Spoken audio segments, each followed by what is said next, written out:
C'est le cas aussi d'un certain nombre de maintenances, et par exemple la maintenance vidéo, qui sera payée aussi sur l'exercice 2012. Donc c'est ce qui explique cette petite différence entre le BP et le CE. En ce qui concerne les charges de personnel, pas de problème, vous voyez 1 540 000 prévus, 1 538 000 réalisés.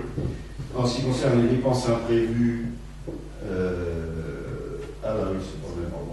les autres charges de gestion courante à 238 115, nous avons réalisé 229 622. Là non plus, pas de remarque particulière, un petit écart de même pas 10 000 euros. Les charges financières, 115 100, réalisées 102 000. Nous avions prévu un petit emprunt l'année dernière que nous n'avons pas eu besoin de réaliser. Or, comme nous avions prévu l'emprunt, nous avions prévu de commencer à rembourser les intérêts de cet emprunt. On n'a pas eu à les rembourser puisqu'on n'a pas fait l'emprunt. Donc c'est ce qui explique les 102 000. En charge exceptionnelle, ce sont des annulations d'écriture des exercices antérieurs, donc pour 469 euros. En opération matrimoniale, 10 885 prévus, réalisés 796 000. Alors là, il faut que je vous explique un petit quelque chose. Les plus anciens parmi vous se souviennent du trafic. Vous avez été, oui, vous vous souvenez? Le véhicule. Voilà, le véhicule. Eh bien, on va avoir un petit peu la même chose. Alors là, c'est pas volé, hein, c'est de l'acquisition. Mais on va avoir un petit peu la même chose avec ces sommes, les 796 028. Il s'agit des terrains du centre-bourg, les terrains autour de l'église, que nous avons vendus aux promoteurs. Il se trouve que ces terrains vont apparaître 6 fois dans notre compte administratif. Une fois pour la somme globale, les 796 028, c'est ce que nous avons payé. Ils vont apparaître 2 fois en sortie de l'immobilisation, c'est-à-dire que ces terrains, au fil des années, nous les avions achetés dans le budget précédent, donc ils sont dans le patrimoine de la commune, ils étaient dans le patrimoine de la commune, donc il va falloir les sortir. Là, c'est une somme de 358 969,75 qui apparaîtra. Et puis la différence entre les deux, la somme de 426 595 apparaîtra elle aussi, puisque c'est la plus-value, c'est-à-dire la différence entre ce qu'on avait acheté et ce qu'on a reçu. Et puis il y a une dernière somme qui apparaîtra. Ces deux sommes dont je viens de parler, les 358 et les 426, apparaîtront 2 fois en dépenses et en recettes. Et puis la dernière chose qui apparaîtra, c'est 558 000. C'est ce que nous avons effectivement perçu en 2011, puisque la vente se fait en 2 fois. Une première partie en 2011, une deuxième partie en 2012. Voilà. Donc, des immobilisations, des opérations patrimoniales qui apparaîtront 6 fois dans notre compte administratif. Alors, je vous dirai à chaque fois. C'est les jeux du futur, c'est la M14 qui veut ça, pour que les choses apparaissent très clairement et qu'on sache exactement où on en est de notre patrimoine. Les dépenses imprévues, on avait prévu un peu plus 60 000 si ma mémoire est bonne. On a été amené à piocher dans ces dépenses imprévues. Rien n'apparaît évidemment au CA puisque ça n'a pas été réalisé. Et puis un virement à la section d'investissement d'1 577 037 qui lui non plus, vous le savez, n'apparaît pas. Le virement à la section d'investissement apparaîtra pour la somme réelle dont on a eu besoin au moment tout à l'heure où nous ferons l'affectation du résultat pour combler le déficit de l'investissement. Là aussi, c'est quelque chose que vous avez l'habitude, c'est toujours la même façon de fonctionner. En ce qui concerne les recettes, en chapitre 70, les 351 000 ventes de produits 133, on a reçu un petit peu plus, 363 312. C'est ici la participation des familles pour les différents services, et en particulier la restauration scolaire. Un petit peu plus d'élèves que prévu, donc un petit peu plus de recettes que prévu, évidemment. Impôts et taxes, 2 198 699 prévus, réalisés, tant mieux pour nous, 2 254 000. C'est pas que les impôts ont augmenté entre les deux, mais c'est tout simplement que nous avons eu des rôles, des nouveaux rôles qui ont été inscrits sur les rôles de la commune, c'est-à-dire des nouvelles constructions ou des choses de ce genre. Ça arrive tous les ans, hein. On n'a pas dès le départ, évidemment, les nouveaux rôles de l'année, on les a à l'arrivée, et ce sont des régularisations, donc régulièrement on touche toujours un petit peu plus que ce qu'on avait prévu. Les dotations et subventions, 1 214 000, prévu 1 158 444 réalisés. Il nous manque une dotation, c'est la dotation de solidarité rurale, qui fait la différence entre les deux. Donc pour l'instant, nous ne savons pas quand nous allons la toucher. Elle était prévue, on aurait dû la toucher, mais elle n'est pas arrivée. L'État. Produits gestion courante, 171 000 prévus, 175 000 réalisés, ce sont les loyers.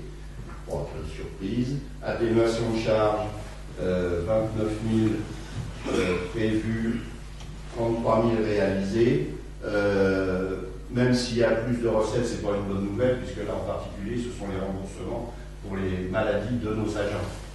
Les contrats d'assurance, on a chargé l'autre jour le centre de gestion de travailler sur cette affaire-là, sur ce contrat-là.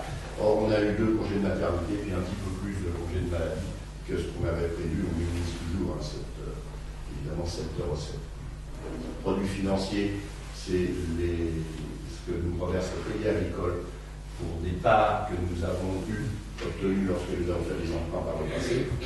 Les produits exceptionnels, 1850 prévus, nous retrouvons ici nos 796 000. Alors le compte n'est pas exactement le même, parce qu'on entre les deux, il y a 714. Il s'agit toujours de nos opérations patrimoniales. Et puis l'excédent antérieur de l'année N-1, prévu en recette 697 000, c'est pas affecté évidemment, on l'aura tout à l'heure dans l'affectation du résultat. Donc un budget primitif au total de 4 663 000 en dépenses, CA 3 666 000 de dépenses de fonctionnement pour 4 782 000 de recettes de fonctionnement. C'est clair? Bon, c'est les chiffres qu'on a déjà vus de toute façon. On passe à l'investissement. Les 395 655 de déficit reporté, c'est toujours le même jeu d'écriture, on les inscrit, mais ils ne sont pas réalisés, on les retrouve au moment de l'affectation du résultat. L'intégration, frais d'études et d'insertion, 22 887 réalisés, 22 887 réalisés, ça s'équilibre, c'est une régularisation d'écriture comptable. Ce sont des frais de publicité qui ont été faits par le passé, frais de publicité qui n'ont pas été suivis de travaux, et donc dans ce cas-là, il faut les annuler. Là encore, c'est un travail obligatoire. Le virement de la section de fonctionnement en recette pour 1 577 000 qui n'est pas réalisé, bien évidemment. Le produit des cessions, on retrouve toujours nos 785 565 de patrimoine. Emprunt et caution, nous avions prévu en dépenses 287 520, nous avons réalisé 256 000. En recettes, nous avions prévu 310 000 et nous n'avons réalisé que 10 000. Les 10 000, ce sont les cautions. Nous avions prévu cet emprunt pour le cas où il y en aurait besoin. L'emprunt, nous ne l'avons pas réalisé puisque nous n'avons pas les besoins. C'est ce qui vous explique aussi la différence en remboursement au capital. On avait prévu comme si on empruntait, mais comme on n'a pas emprunté, on a un peu moins. Les autres immobilisations financières, alors on retrouve à nouveau notre patrimoine, en dépenses 785 000 et en recettes au CA les 558 000, c'est la valeur que nous avons perçue en 2011, c'est-à-dire le chèque effectif du promoteur pour 558 000. L'affectation du résultat de l'année dernière, les 705 000, et là évidemment ça correspond. Les opérations patrimoniales, on retrouve à nouveau notre patrimoine, mais ce coup-ci en recettes. Tout à l'heure on l'avait en dépenses, hein. Les choses s'équilibrent bien évidemment. Et puis le FCTVA et la TLE, 672 000. On a la TLE, on a un peu plus en TLE de GEC qui n'était pas prévu, ce qui nous explique les 130 000 euros supplémentaires. En ce qui concerne les opérations affectées,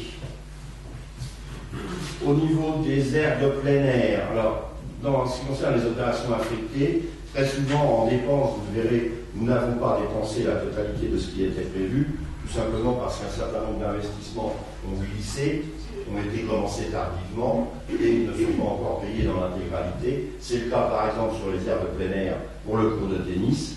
Nous n'avons réalisé que 50 843. Les travaux du cours de tennis, vous avez vu, sont commencés il y a un mois maintenant. Donc ça sera, il nous reste à réaliser, ça sera pris sur 2012 évidemment. Les bâtiments communaux prévus sont 62 000. On a réalisé la couverture de la mairie, le sol, la mezzanine de l'érable, l'éclairage du gymnase, l'aménagement du jeu d'arc. On avait mis une provision pour un certain nombre d'autres travaux, notamment à la mairie et à la salle Jeanne d'Arc, que nous n'avons pas réalisé, d'où cette différence. Il est bien évident qu'en recette, ce sont des subventions, et quand on n'a pas fait le total de la dépense, il est bien évident qu'on n'a pas non plus le total de la recette. La subvention, elle est versée de ce qu'on a dépensé, elle sera versée en plusieurs fois. C'est ce qui vous explique qu'à chaque fois, souvent, dans les recettes, le montant des subventions est inférieur à ce qu'on avait prévu. Le contrat contact, c'est l'étude pour le contrat régional et le contrat contact, donc 41 000 prévus, 36 000 réalisés. Le centre-bourg, là, ce sont la maîtrise d'œuvre de la halle pour 37 000. On avait prévu de commencer les travaux de la halle, c'est pourquoi on avait mis 225 000, mais ils ne sont pas encore commencés. Là encore, on a différé. C'est ce qui nous explique qu'il n'y a que 37 000 de dépenses. Les 49 700 là, en recettes qui sont équivalents à ce qui a été prévu, ce n'est pas la halle, c'est la convention pour le PUP, ce programme urbain de partenariat. En ce qui concerne le centre technique municipal, 992 000 prévus, 340 000 réalisés. Là encore, nous avons commencé les travaux fin 2011. Ils ne sont pas terminés tout à fait. Bon, je pense que vous avez livré. Mais il ne devrait pas payer. Il n'est pas fini de payer. Donc on a dépensé 340 000 en 2011. Sur l'église, on avait prévu 132 000, c'était le sol de la 9e tranche, et on avait mis une provision pour le chauffage qu'on n'a pas dépensé complètement, nous seulement les 74 000 réalisés. En ce qui concerne l'école, c'était là l'essentiel, les travaux d'extension de l'école. Les travaux viennent de commencer là aussi à mois, donc bien évidemment on n'a pas tout payé. En ce qui concerne les logements locatifs, c'est le 17 rue de l'église, la salle de bain, pour 6 520. Les locatifs, on met toujours une petite provision pour pouvoir éventuellement faire face à certains problèmes. En acquisition de matériel, on a acheté la lame de déneigement, les logiciels pour le marché, le matériel de voirie, des jardinières, des monts, etc. On avait imaginé éventuellement d'acheter un véhicule et puis d'acheter un certain nombre de logiciels qui sont en reste à réaliser, qu'on n'a pas dépensé. La résidence pour personnes âgées, on avait prévu 10 000 pour l'étude, on ne l'a pas fait. Et en voirie et réseaux divers, on avait prévu 1 100 000.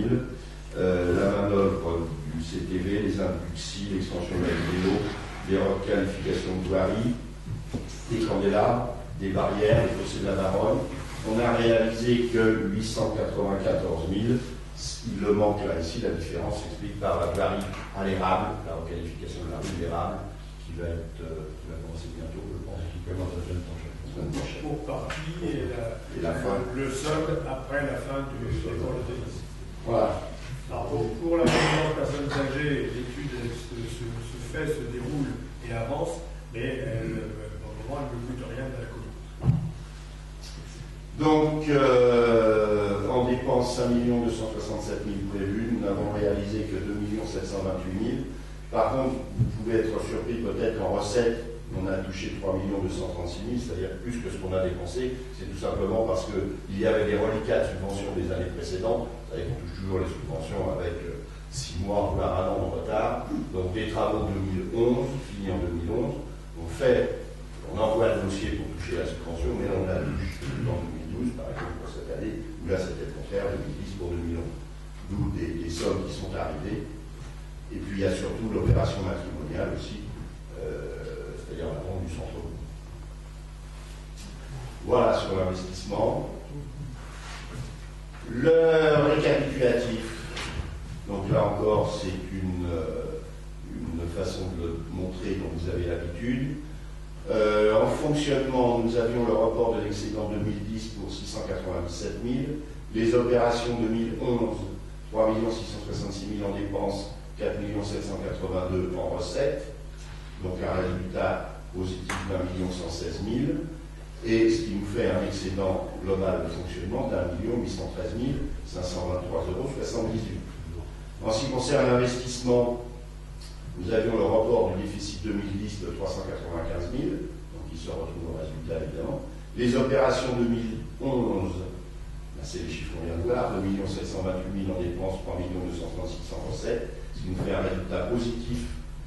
C'est assez rare en investissement, hein, mais bon, c'est le cas, pour les raisons qu'on vient d'expliquer, de 568 000. Le report d'excédent AFR, c'est un chiffre qu'on a vu tout à l'heure, hein, l'association foncière de l'environnement. En principe, on n'en parlera plus maintenant, puisque c'est terminé. Elle est dissoute.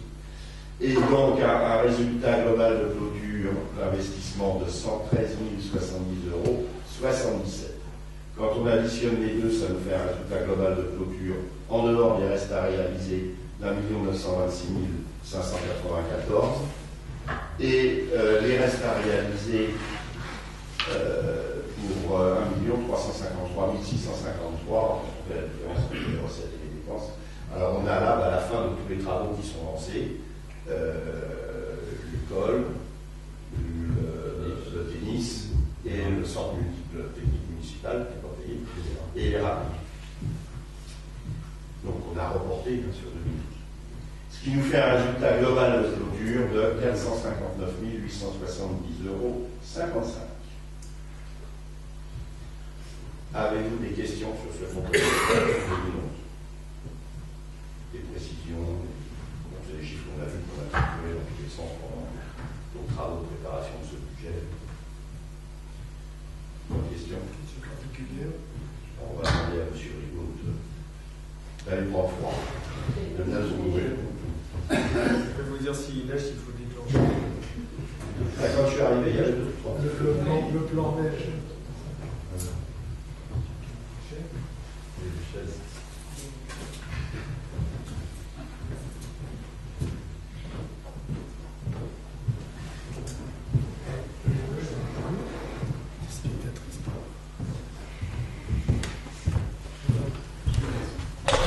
Bien, donc dans l'ordre, le compte de gestion du receveur.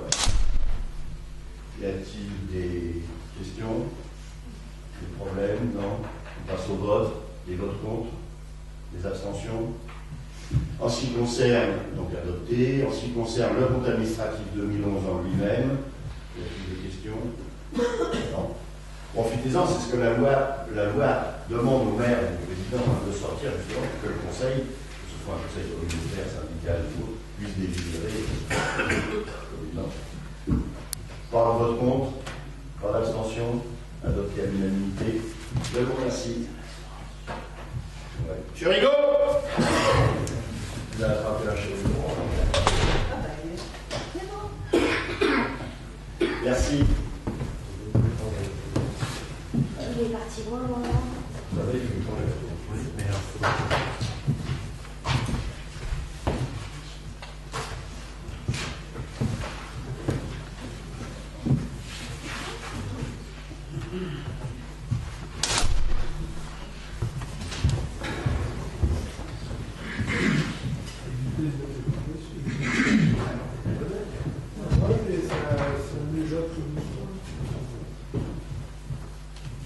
bien, le compte de gestion et le compte administratif ont donc été adoptés à l'unanimité. Merci de votre confiance.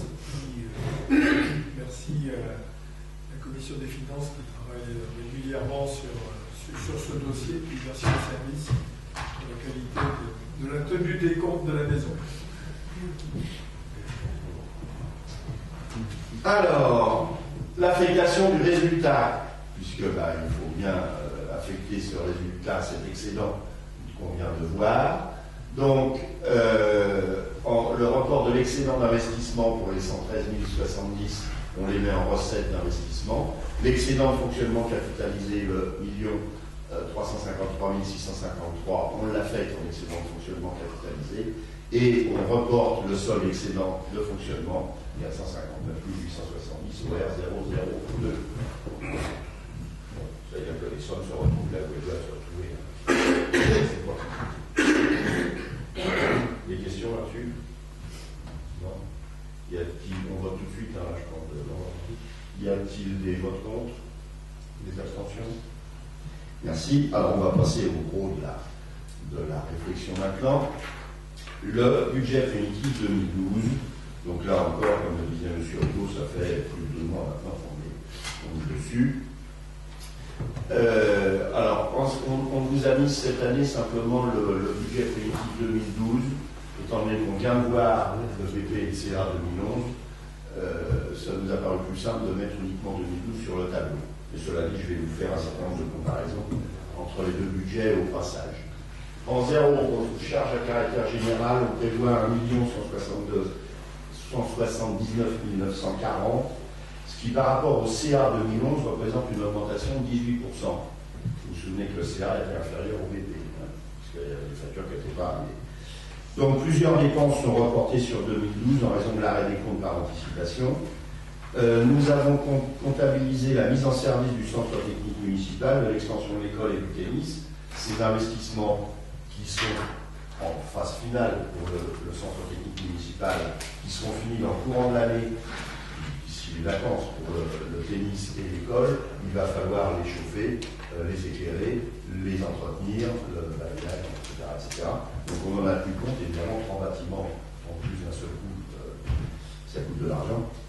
Nous avons comptabilisé aussi l'édition du livre sur Moussy Neuf, on en a parlé l'autre jour, on a pris la délibération.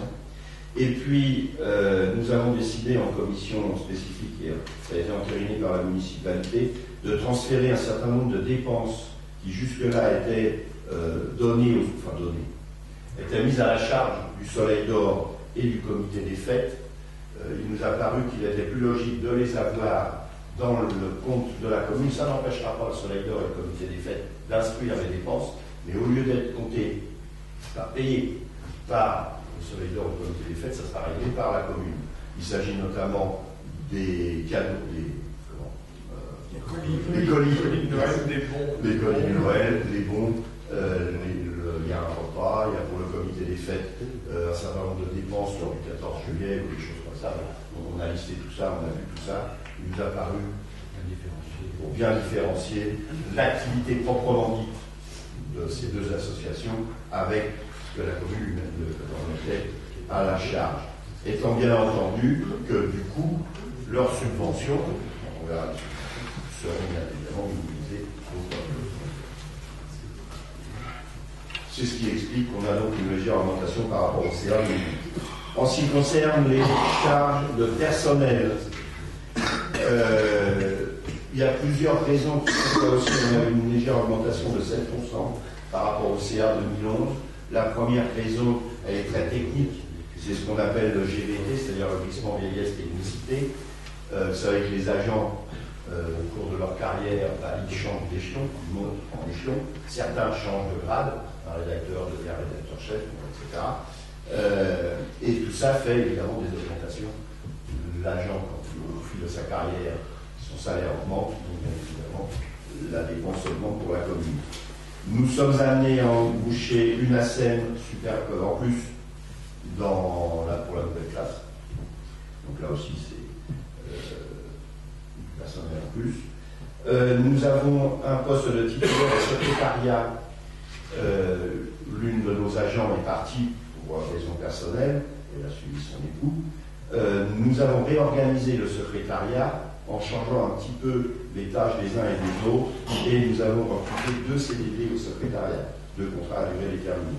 Et puis il y a la création d'un nouveau poste de directeur au centre de loisirs. Vous savez, on en a déjà parlé, il y a un certain nombre de soucis dans l'organisation du centre de loisirs. On a donc recruté quelqu'un qui est en train de remettre de l'ordre dans le centre de loisirs. Apparemment, ça se passe plutôt bien. D'où 7% d'augmentation sur ce chapitre-là. Autre charge de gestion courante, là, on a une diminution de 4%, mais elle est logique puisque c'est là qu'on a les subventions aux associations, dont on a le moins du comité des fêtes et du Soleil d'Or dont je parlais tout à l'heure.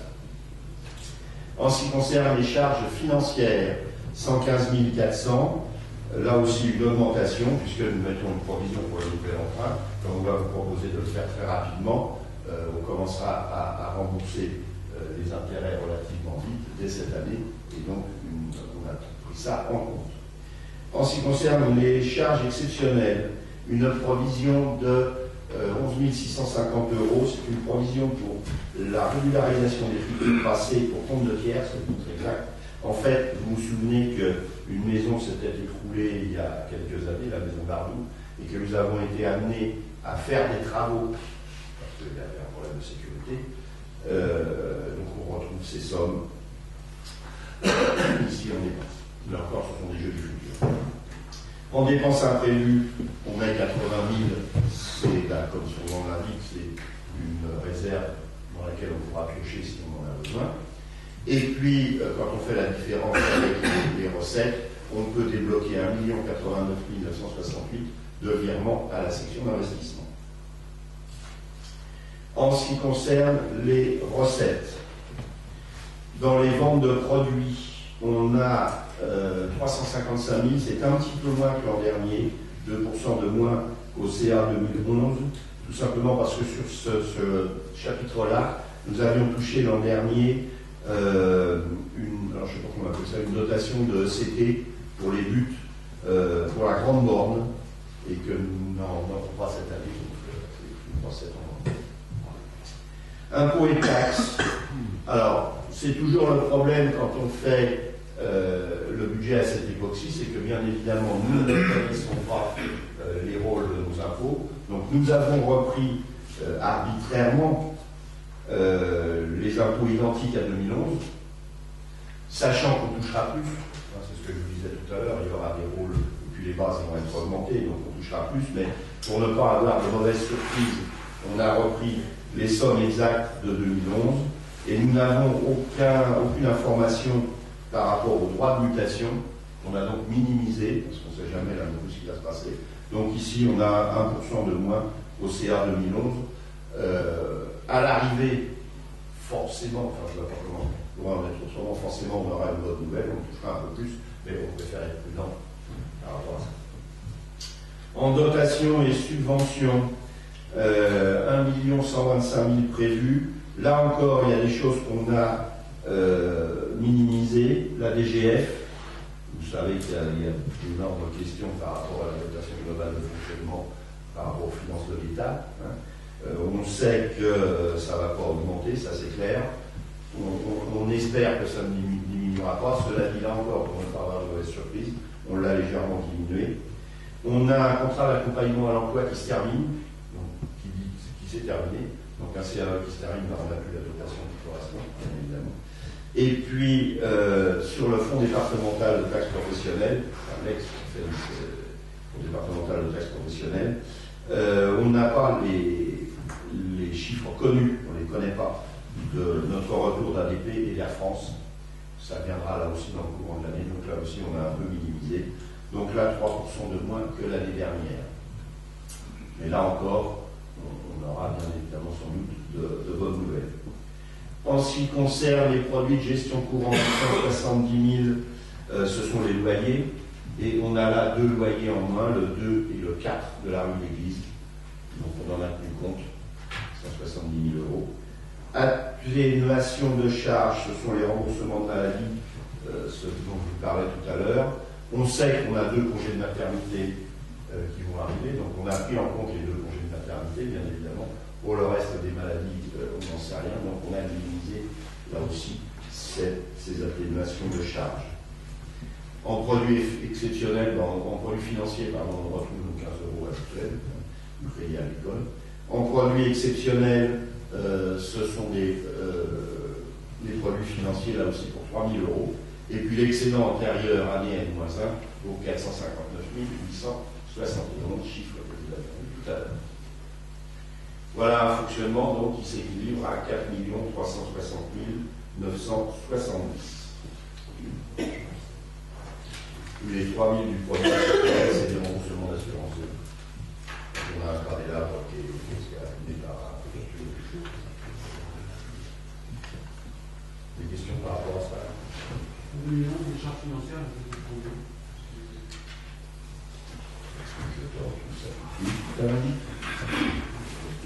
Son budget était de ce niveau-là. On a dépensé moins.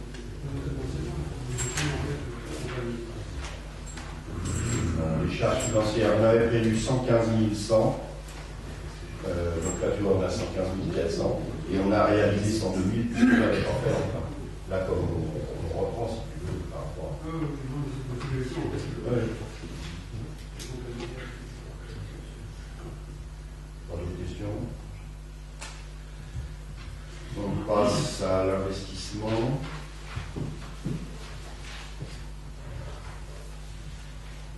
Ah, pardon, les subventions, excusez-moi. Ce qu'on vous propose, alors, au niveau des subventions, on est encore pour parler en réflexion. Vous vous souvenez qu'on a essayé de mettre en place toute une comptabilité en tant que compte de bonus et de malus par rapport aux activités des différentes associations. On n'est pas encore tout à fait au point. Il faut qu'on précise un certain nombre de choses, qu'on revoie les associations. Donc on a repris le montant global de l'année dernière, 55 000, en rajoutant, parce que ça on sait qu'on aura versé 300 € pour les marcheurs, parce que c'est une nouvelle association, et en retirant le Soleil d'Or et le Soleil d'Or. Donc un montant global de 55 000, sur lesquels on va retravailler d'ici le mois de mars, mais il y a 3 versements qu'il faut qu'on délibère, sur lesquels il faut qu'on délibère immédiatement pour pouvoir les verser rapidement. Vous savez que la subvention, on ne peut la verser que quand on a délibéré. Donc la première, c'est un reliquat de 2011, enfin c'est le rappel de 2011 pour le foot. Il y avait eu quelques problèmes pour signer la convention avec le foot, une question d'assureur, l'assureur de la fédération avait du mal à prendre en compte nos desiderata. C'est fait, la convention est signée, donc on va pouvoir verser les 2 940 € de 2011. Vous auriez pu arrondir. Donc, On les chiffres. On en tiendra plus sur 1500 € à l'Institut Curie, c'est pour le livre de M. Moussinov. Vous vous souvenez que M. Golinelli a beaucoup travaillé au cours de cette année 2011 sur ce livre. Il y a la moitié du livre, c'est de lui. Or, il n'a pas souhaité être payé, ce qui est tout à son honneur, mais par contre, il nous a demandé de verser une subvention à l'Institut Curie de la lutte contre le cancer. Donc, on propose de verser 1500 €. Et puis, il faut prendre là aussi tout de suite la délibération pour l'école primaire. C'est pour la classe transplantée à Cancale, puisqu'ils y vont au mois de mars, je crois. Au mois de mars, c'est ça. Donc, ils ont besoin de leurs sous maintenant. Donc, pour 3 905 €.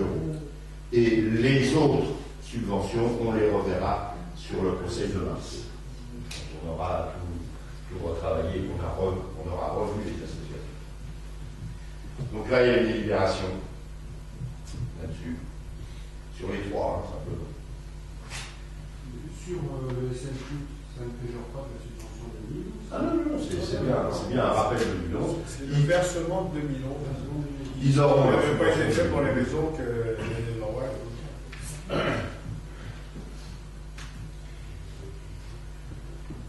Des questions? C'est pour ça qu'on ne pouvait pas arrondir, parce qu'on avait délibéré sur cette somme-là dans le budget 2011. Par contre, ça ne nous empêche pas d'en tenir compte sur le budget 2012 quand on en discute. Les propositions de Laurent Sur ces 3 subventions, foot, Institut Curie et OCCE primaire pour la classe transplantée, y a-t-il des votes contre? Une abstention? Donc une abstention, les autres sont pour. Merci. 60 €. C'est parce que vous vous occupez du foot que vous les appelez. En ce qui concerne notre section d'investissement, pour les opérations non affectées, l'excédent reporté de 2011, on l'a en recette, les 113 071 qu'on a fait tout à l'heure.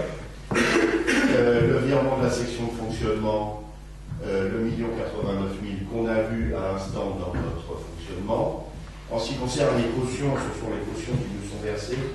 lorsque des gens, des nouveaux locataires, louent pour la première fois un logement. Et la caution, évidemment, on la rend si tout se passe bien lorsque le locataire s'en va. Donc, c'est pour ça que c'est équilibré à 5 000 euros. L'emprunt, 318 000 en dépenses, c'est le remboursement du capital. Et nous proposons pour équilibrer. Alors sur l'emprunt, j'y reviendrai tout à l'heure. Avant qu'on passe au vote tout à l'heure, quand j'aurai fini de présenter l'investissement, il y a une diapo spécifique sur l'emprunt pour vous expliquer comment les choses vont se passer.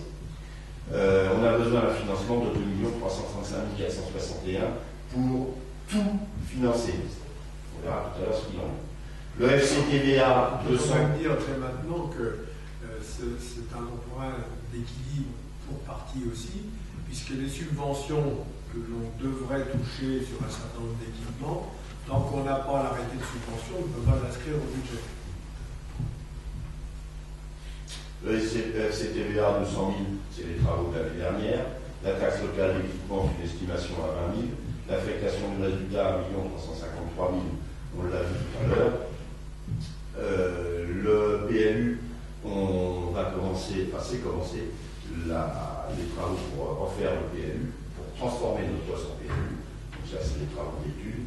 Et puis les amortissements pour 10 885, c'est un calcul théorique. En ce qui concerne les opérations affectées, bon, c'est là évidemment où c'est le plus intéressant.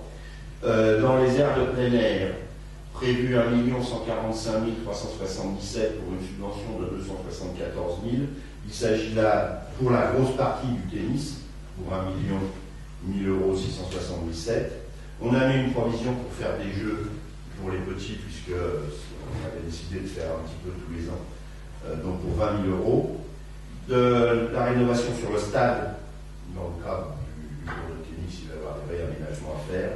Et puis, une provision pour une piste de skate qui nous est demandée par les jeunes depuis très longtemps. Et ça fait 5 ou 6 ans qu'on la reporte. On a mis 100 000 euros. Ça sera plus les mêmes jeunes. Mais bon, il faudra bien. C'est comme la résidence des anciens. Il faut bien qu'on arrive à la faire quand même, cette piste de skate. En ce qui concerne, donc pour 100 000 euros. En ce qui concerne les bâtiments communaux, un petit peu de peinture sur la mairie pour 4 000, les cloisons au centre de loisirs pour 9 000, le logement du gardien et la transformation du logement du chêne, ça c'est une opération à tiroir, on en a déjà parlé. L'idée c'est d'aménager le logement qui est prévu au-dessus de la cantine, mais qui n'est pas réalisé intérieurement, il y a l'enveloppe si vous voulez, mais intérieurement il n'y a rien, de façon à mettre le gardien de l'ensemble de ce complexe centre de loisirs Salle du Chêne dans le centre de loisirs, ce qui ensuite, dans un deuxième temps, nous permet de faire quelques travaux dans l'actuel logement de la Salle du Chêne pour le transformer en local associatif, d'une part pour mettre le CAJ au rez-de-chaussée et la musique, l'école de musique, piano, guitare, à l'étage, de façon à ce qu'ils aient leur salle indépendante. Donc, et puis ce qui nous libère, la guitare d'abord elle est une partie en partie ici, donc le piano à l'étage. Et puis l'acquisition d'une parcelle pour 11 300 euros. En subvention, on a la subvention pour l'acquisition de cette parcelle, le sol de la subvention de la mezzanine de l'érable et le sol de la subvention de la mairie. En ce qui concerne le centre-bourg, un total d'1 684 000 pour 358 000 de recettes. On a d'abord la démolition rue Jeanne d'Arc, la maison qui est au coin là, qu'on a acheté il y a 3 ans. Un peu plus. Le temps passe. On va donc démolir et faire un petit parking et revoir l'aménagement du carrefour. La halle pour 580 000 euros et requalification de voirie pour 1 039 000. Là encore, c'est la voirie qui est évidemment le gros budget de ce centre-bourg, qui est la voirie ici, autour de la halle, puisque vous savez qu'on est amené à refaire la voirie, on en a déjà parlé, vous avez vu proche. En ce qui concerne le centre technique municipal, on en a parlé tout à l'heure, les travaux sont finis, au moins pour l'enveloppe. La clôture aussi, tout est fini. Enfin, il n'y a plus que Il n'y a plus que l'enrobé à faire dans la cour. Mais pas payé, donc il faut les remettre cette année.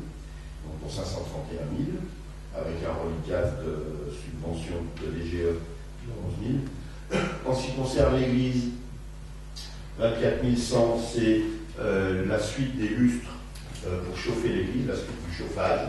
Dans Romain 2, celui-là, c'est ça alors c'est ceux qu'on a fait qui sont payés maintenant. Ils sont payés seulement maintenant. Et puis alors, par contre, une bannière qu'on rénove. En ce qui concerne les locatifs, 18 000, c'est les fenêtres du centre médico-social, et puis une provision, comme je vous disais tout à l'heure, on met toujours sur cette ligne-là une provision de 10 000 euros, au cas où il y a quelques travaux à faire. En ce qui concerne le matériel, 152 195. Alors on a tout un tas de matériel de renouvellement, c'est pour les services techniques en particulier, mais aussi pour le secrétariat, de l'informatique, un véhicule belle, des jardinières, l'aménagement de l'extension de l'école, des chalets pour le marché de Noël, toutes ces petites choses-là, qui sont souvent des petites choses, mais qui, mises bout à bout, finissent par faire des sommes relativement importantes. Et là, on n'a pas de subvention. Nouvelle école, c'est l'extension de l'école pour 816 000, l'aménagement de la cour et puis un peu de peinture dans l'école actuelle, et on a les subventions correspondant à l'agrandissement de l'école. La résidence pour personnes âgées, on ramène notre provision de 10 000 euros. Et en VRD, c'est la maîtrise d'œuvre du contrat triennal de voirie, la régularisation d'une cession de voirie pour 25 000, l'éclairage, un luxier et candélabre, la requalification de la voirie d'érable, c'est pour Monceau, pour 505 000, l'extension de la vidéo, du matériel de voirie, la PVR du chemin des bois, c'est le deuxième pour Monceau, pour 179 000, la création d'un stationnement rue Lamas et le solde des trottoirs de la rue Cléret. Et on a une subvention de 1 900 euros pour l'extension de la vidéo. 892 783 euros en recettes et en dépenses. Une petite précision, la TLE va changer de nom au 1er mars. Oui. On touchera toujours des vieilles TLE, mais les nouveaux dossiers seront... Alors, il n'est pas impossible à cette occasion, j'en sais rien, je ne sais pas ce que dira, ce que diront les services fiscaux, il n'est pas interdit de penser qu'on aura une nouvelle budgétaire, puisque ça s'appelle autrement. Et pourquoi dire ça, trois lignes 10 parce que tout ça, c'est dans le chapitre 10. Mais c'est absolument pas ligne.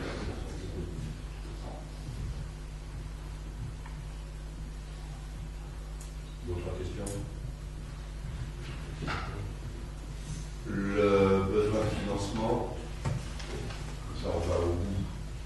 Alors la vue d'ensemble d'abord, donc 5 892 000 en investissement et 4 360 000, ce qui nous fait un total de budget à 10 253 753. Alors avant de passer au vote, je vous propose qu'on regarde quand même le besoin de financement. On a mis tout à l'heure au budget un besoin de financement de 2 300 000.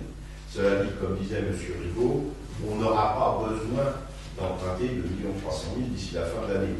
D'abord parce qu'il y a des subventions sur un certain nombre de gros équipements dont on n'a pas les arrêtés, donc on n'aura pas.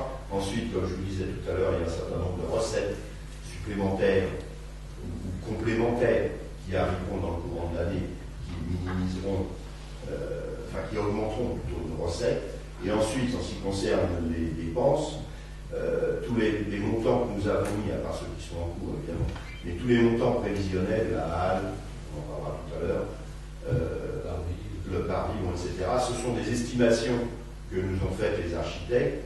Les appels d'offres, pour certains seront lancés aujourd'hui, je crois qu'on en parlait tout à l'heure, d'autres vont être lancés dans le courant de l'année. Il est bien évident qu'on va au passage, au hasard, dans le cadre de ces appels d'offres, on va s'arranger pour minimiser les coûts prévisionnels, d'abord en discutant, en négociant avec les entreprises, puis ensuite éventuellement en diminuant un certain nombre de travaux. On a prévu la globalité des travaux, si vous voulez, mais il y a parfois des choses qu'on n'est pas obligé de faire tout de suite. On verra tout à l'heure, qui représentera notamment la voirie et le marché de la halle, où par rapport aux estimations, on est quand même mieux placé, et puis on a recherché des sources d'économie.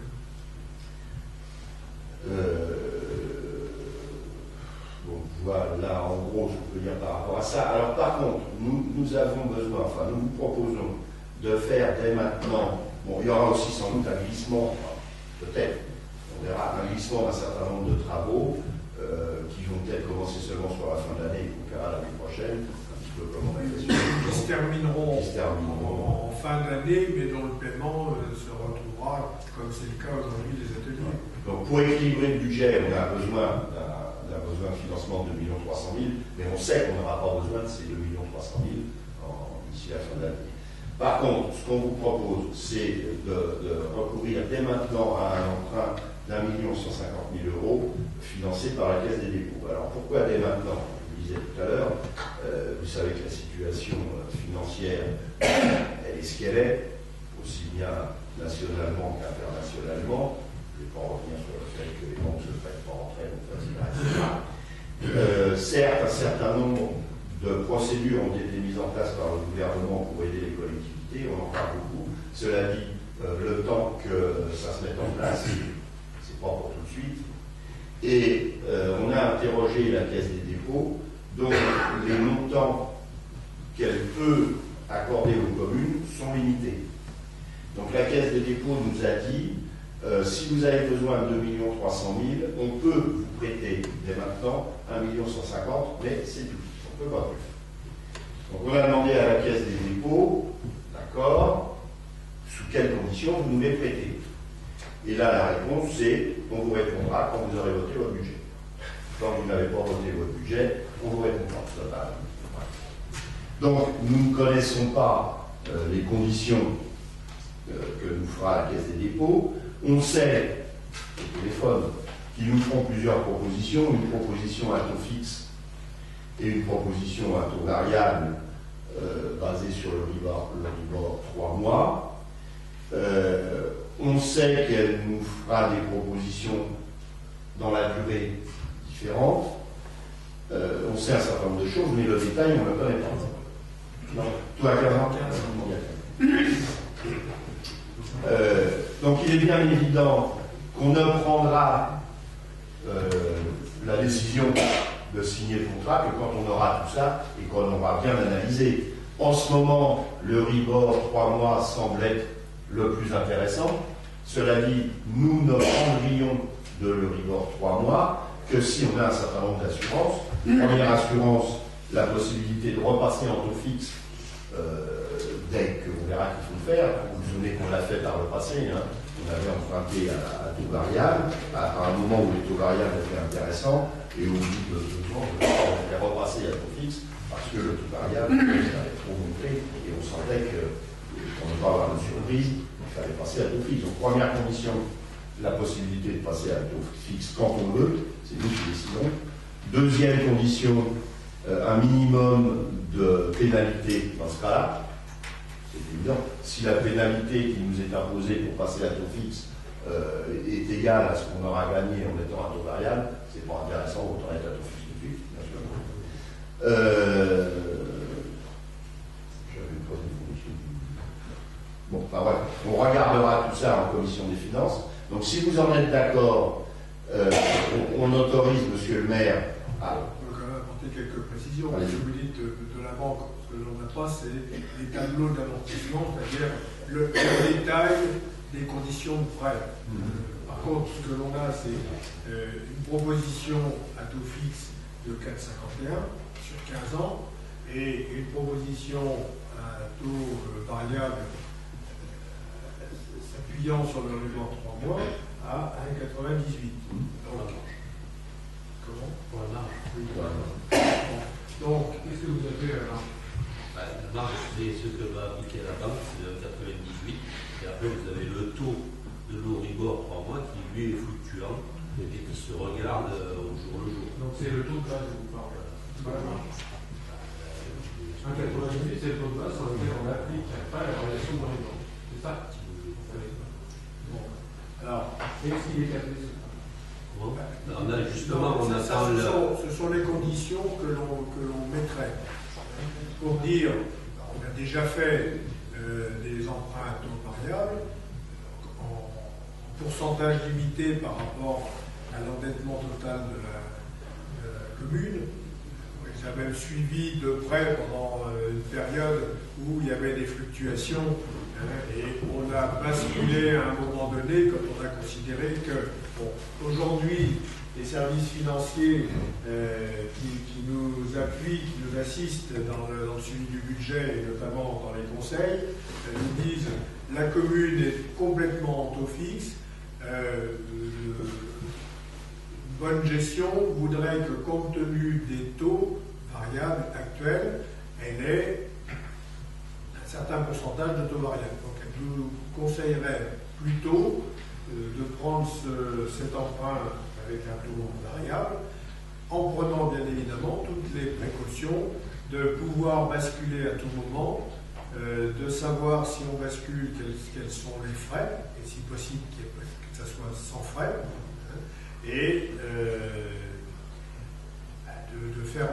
effectivement qu'il soit capé pour être sûr que en cas de variation brusque, eh bien de toute façon on ne puisse pas dépasser un certain niveau. Alors c'est sous toutes ces conditions et en tenant compte quand même que les taux ne sont pas très élevés, et compte tenu de ce que Daniel Leroy a dit par rapport aux difficultés et aux liquidités que les banques aujourd'hui s'apprêtent à mettre dans le circuit par rapport aux collectivités, que nous vous proposons d'anticiper, de voter et de signer dès le vote du budget, contrairement à ce que l'on faisait les années précédentes où on attendait le besoin de l'emprunt pour l'engager. Malheureusement, le contexte fait que si on procède comme ça, c'était une bonne mesure de gestion, de n'emprunter que quand on a vraiment besoin. Si on continue, si on fait sur cette même lancée, on risque de se retrouver avec des travaux engagés et des difficultés de financement compte tenu du contexte qui a été exposé. C'est la raison pour laquelle nous vous proposons ces dispositions dans le budget. Mais là, on ne parle que des emprunts de la Caisse des dépôts, on ne parle pas des emprunts complémentaires. Donc on ne connaît absolument rien. Ah ben, pour l'instant, on a besoin pour garantir notre budget que de 1,150 million aux conditions que j'ai données, qui sont celles communiquées par la Caisse des dépôts. Il y a quand même un programme d'État pour aider les collectivités, et c'est pour ça qu'il est dans ces conditions. Donc après, ce qui vous est proposé derrière, je ne sais pas, d'aller rechercher, une fois que vous aurez voté votre budget, c'est de lancer un appel d'offres, un résultat qu'on va signer derrière, mais qui va nous permettre de connaître la hauteur des banques, parce qu'aujourd'hui, aucune banque budget non voté n'adresse d'offres. Donc avec notre appel d'offres là-dessus, on saura à quelle hauteur les banques avec qui on a l'habitude de travailler vont pouvoir nous proposer et quel montant. Puisque la Caisse des dépôts, elle s'arrête à 50%. S'ils avaient financé la totalité, ben, on ne donne qu'une partie, ils ont mis en 150, mais on s'en a reçu pour le reste. Là, ils s'arrêteront. Ils ne vont pas au-delà. Donc en fait, la démarche qu'il faut qu'on fasse nous, c'est de trouver les économies qu'on fait dans l'enveloppe d'un niveau de 50 000. De toute façon, il y a, on a bien précisé tout à l'heure, on va le rappeler, les 2,3 millions, c'est le besoin d'emprunt de financement, c'est aussi la part d'emprunt qu'on inscrit pour le budget, les emprunts d'équilibre compte tenu des subventions qui sont rentrées. Et vous avez bien entendu, et nous confirmons, que c'est pas parce qu'on inscrit et les programmes et le besoin de financement qu'on le dépense. On montrera tout à l'heure, quand on va parler des marchés sur lesquels on va discuter, que systématiquement, on engage une réflexion de réduction pour faire des économies avant d'engager la négociation commerciale pour encore obtenir un meilleur prix. Est-ce qu'il y a d'autres questions? Une précision qui est intéressante, l'endettement de la commune, enfin la capacité à rembourser C'est-à-dire quand on divise la masse totale du capital dû par la capacité qu'on a au niveau de notre autofinancement pour rembourser éventuellement ce capital, c'est-à-dire imaginons qu'une année on ne fasse pas du tout d'investissement et que tout notre autofinancement passe dans le remboursement du capital. Actuellement, il nous faut 2 ans et demi pour rembourser notre capital, ce qui est exceptionnel. Il y a très peu de collectivités qui sont à ce taux-là. En prenant le 1,150 000, on passe encore à 80 000, quelque chose comme ça. Or, il faut savoir que les banques commencent à dire attention, attention, quand on est au-delà de 8 ans. Jusqu'à 8 ans, les banques continuent à payer. On commence à être en situation critique au-delà de 8 ans pour rembourser du capital. Donc, vous voyez qu'on a la marge. C'est pour ça qu'il faut tout emprunter. C'est parce que. Ça change rien à ce qu'on a dit. Non, c'est simplement pour situer. Non, mais vous avez raison. Sachant que les taux variables, aujourd'hui, sont très bas et c'est quand même basé sur les échanges interbancaires. Tout à fait. Alors, le logiciel, c'est Finance Active.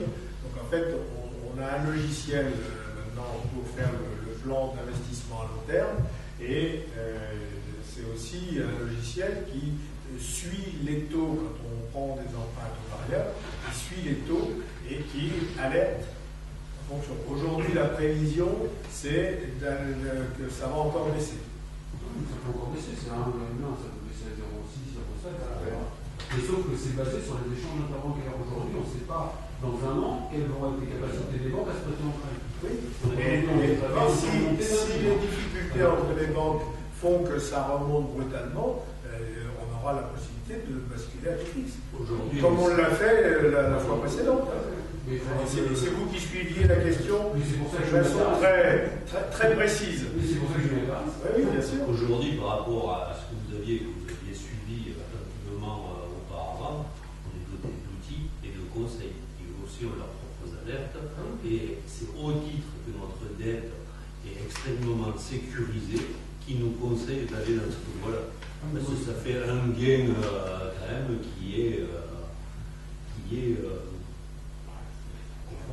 Enfin, qui peut l'être.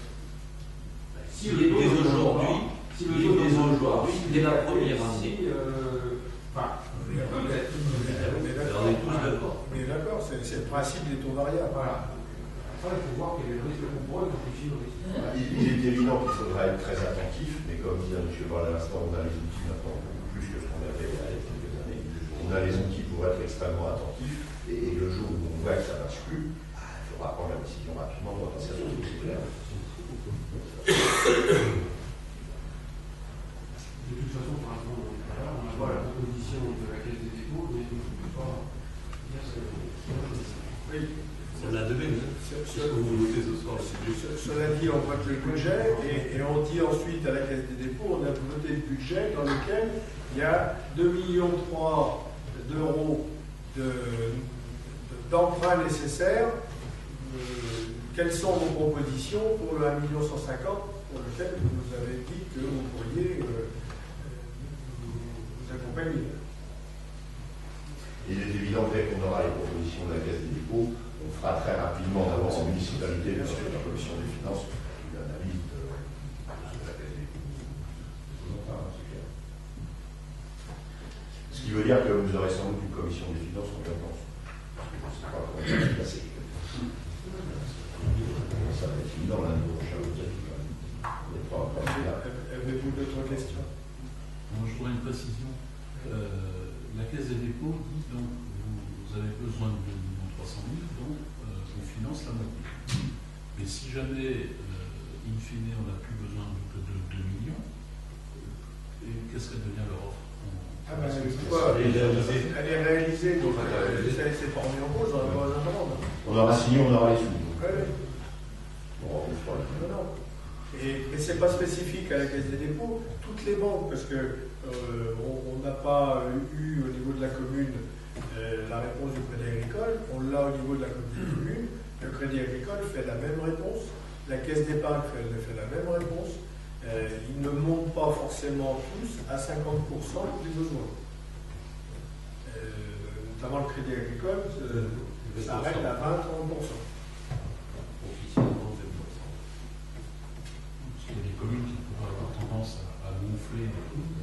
chiffres et on va en société. Oui, enfin, cela dit, on communique quand même le budget. Le budget voté, est censé être sincère. d'une part, et puis d'autre part, ils ont quand même assez l'œil pour voir si. On leur a déjà tout envoyé, le compte administratif. Oui. Les deux, Il regarde le dernier compte C'est pas administratif. l'exercice pour le type de Non, parce que, si je vais à l'extrême, si on a besoin que d'1 150 000, donc là, ils vont financer les 100%, pas 150%. Non, Oui, enfin, à l'arrivée, dans c'est ça. notre budget, notre besoin, c'est 2,3 millions. Mais peut-être qu'on n'aura pas besoin de tout pour les raisons que j'ai indiquées tout à l'heure. Non. Pour devenir recettes supplémentaires. Donc, Il faudrait que ce soit ils clair. sont capables de comprendre ça. Non, mais c'est clair. C'est clair. Des surprises. C'est clair. Dans le budget, on affiche un besoin de financement de 2,3 millions. Eux nous disent, sur 2,3 millions, on vous finance 50% et 1,150 million. Une fois que le contrat est signé pour l'emprunt, derrière, ils ne demandent pas le compte administratif pour voir si ça a été totalement utilisé ou pas.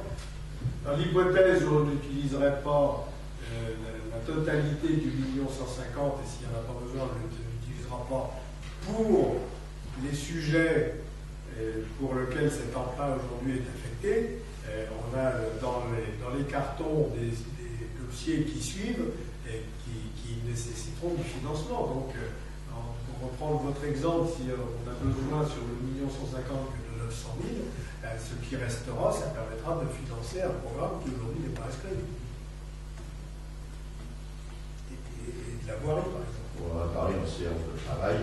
La liste est quand même assez longue des investissements qu'on prévoit dans les temps qui viennent. Avez-vous d'autres questions?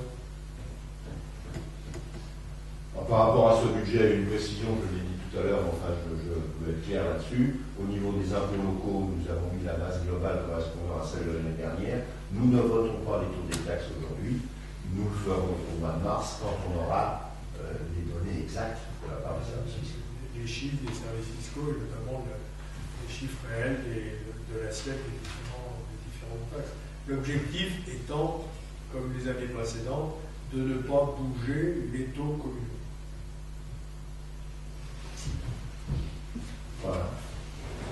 D'autres questions? On peut passer au vote. Il y a des votes défavorables. Abstention. Le budget est adopté.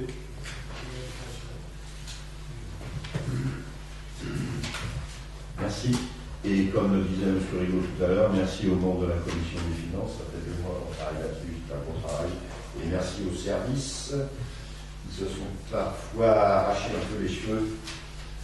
Non. Merci.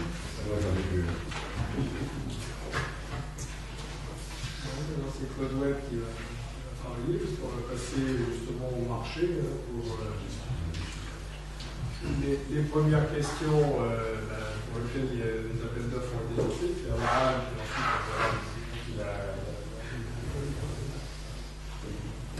et ensuite le marché pour arriver. Oui, alors maintenant qu'on a voté les sous, moi j'ai voulu les dépenser. On a fait donc pour la halle un appel d'offres en marché public. La construction de cette halle a été estimée par le bureau d'études à 435 000 € hors taxe. Cette halle est décomposée en 5 lots. Un lot fondation, un lot charpente traditionnel, un lot couverture terre cuite étude plate, un lot structure l'occultation en textile, ce qui sera tout à l'heure, et un lot électricité. Sur le lot numéro 1, fondation, qui est estimé à 45 000 € hors taxe, une seule entreprise a répondu, l'entreprise Canard, pour un montant de 42 605 € hors taxe. J'ai pas l'adresse, j'ai pas pris la parole. C'est des gens C'est une entreprise que l'architecte connaît bien. On n'a pas l'habitude de la voir par ici, mais c'est une entreprise qui a de nombreuses références dans le domaine. Parce que tous ceux qui répondent, là, je ne sais pas pas forcément sur la commune, parce que les Halles, malheureusement, pas tout le monde en fait. Faut d'autant les Non, mais nous non plus. Pour le numéro 2, la charpente traditionnelle, en bois, dans l'estimatif du bureau d'études de 170 000 € en taxes. On a 3 sociétés qui ont répondu, M2T pour 102 733, Corsessin pour 197 797 et AMP Couverture pour 450 666. Il y a quand même des disparités assez importantes. Là, on donne les réponses. Après on rentrera dans le détail. Et c'est l'ouverture des grilles. C'est brut de décoffrage. Le lot numéro 3, la couverture circuit en tuile plate. 4 sociétés ont répondu. Société Caron pour 159 859. La société M2T pour 155 704. L'AMP Couverture pour 288 179. La société Sevestre pour 158 651. Lot numéro 4, on avait demandé un lot pour structure d'occultation en textile, c'est-à-dire comme la halle est ouverte aux 4 vents, le jour où on fait une animation, quelque chose en dessous, la possibilité d'y mettre des tentures, je dirais, qui se dérouleraient tout le tour pour protéger du vent et de la pluie le jour. Transparent. C'est ça. Donc là, il y a une seule société qui a répondu, la société Galopin, pour 22 500 € pour un estimatif de 25 000 par bureau d'études. Et le lot numéro 5, électricité, estimatif à 20 000 €. 3 sociétés ont répondu. Société UA pour 30 279, société ENO pour 18 274 et la société PSEG pour 17 834.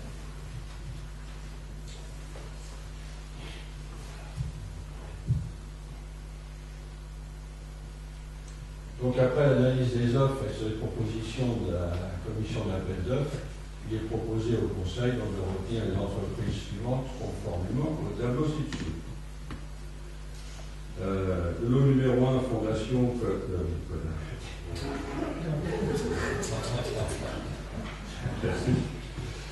Société Canard 42 605, qui était donc dans l'estimatif, c'est la seule société qui a répondu, mais qui était quand même dans l'estimatif du bureau d'études. C'est pour ça que, comme on n'a pas le choix, mais qui est quand même dans les prix, et donc on l'a retenu. Le lot numéro 2, charpente traditionnelle en bois, la société Corsessin 186 884. Il y a 102 000. Oui, alors c'est là où on peut donner l'explication. Ouais. C'est qu'en fait, on a reçu les entreprises pour justement comprendre les écarts, et notamment sur la charpente. Voilà, celle de 102 000, c'est une petite PME entreprise générale, mais qui n'a aucune référence en charpente traditionnelle, style compagnonnage.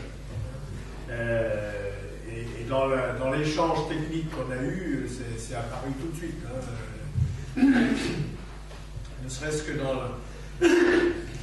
dans la provenance des bois, leur qualité, le temps de séchage, les assemblages, qu'ils soient faits de façon industrielle ou de façon mortaise, tenon, cheville, c'était pareil. Donc manifestement, ils ont certainement un bon professionnel. Alors, on le consulte pour autre chose, mais pour un pavillon, pour des travaux d'entreprise générale, là, c'est pas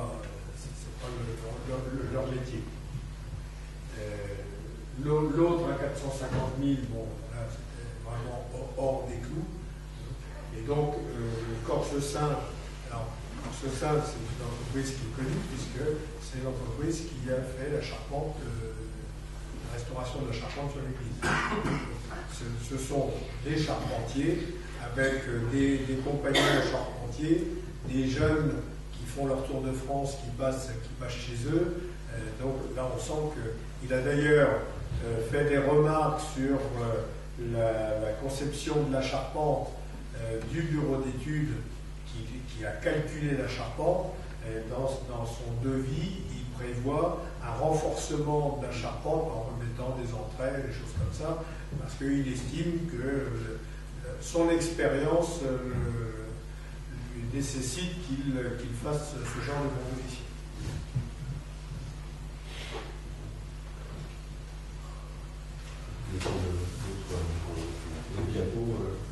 Non, c'est bien celle-là. Comment? C'est vous qui nous permettez. Pardon? On passera de l'une à l'autre.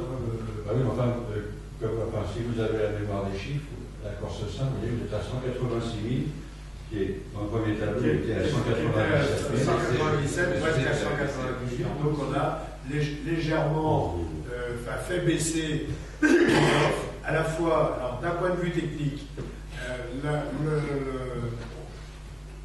toute la charpente, toutes les pièces maîtresses, c'est du chêne. Chêne massif, travaillé à l'ancienne, à l'herminette.